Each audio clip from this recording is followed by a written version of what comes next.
কি করি, ও ঠিক আছে ঘরে দুদিন এটা ওটা করে দিল, এনে ও ঠিক হয়ে যাবে। এবার যখন দেখা যাচ্ছে 2-4 দিন চলে গেল, ঠিক হচ্ছে না, বাড়াবাড়ি হয়ে গেল, বুকে কম বসে গেছে, প্রচণ্ড কাশছে, তখন আমরা কিন্তু দৌড়াই, আমরা সঙ্গে সঙ্গে চট করে আগে ডাক্তারমুখী বা হসপিটালমুখী হই।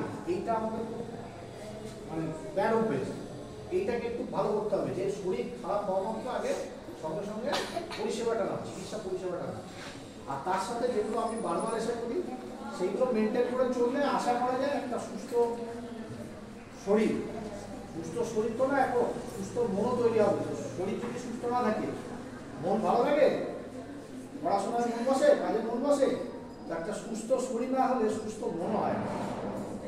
আর তা না হলে দুটো জিনিস সুস্থ না হলে একটা সুস্থ সমাজে গঠন করা যাবে না। তো এইগুলো একটু আমাদেরকে মেনটেন করে চলতে হবে। এর বাইরে আমি কিছু বলতে চাইছি না আজকে বিষয় থেকে। আজকে যেহেতু একটা পরিষেবার ব্যাপার, সময় সাপেক্ষ, চাই আমরা পরিষেবাটা দিয়ে যাতে তোমাদের যতটা সম্ভব আমরা সাহায্য করতে পারি। এই বলে শেষ করি।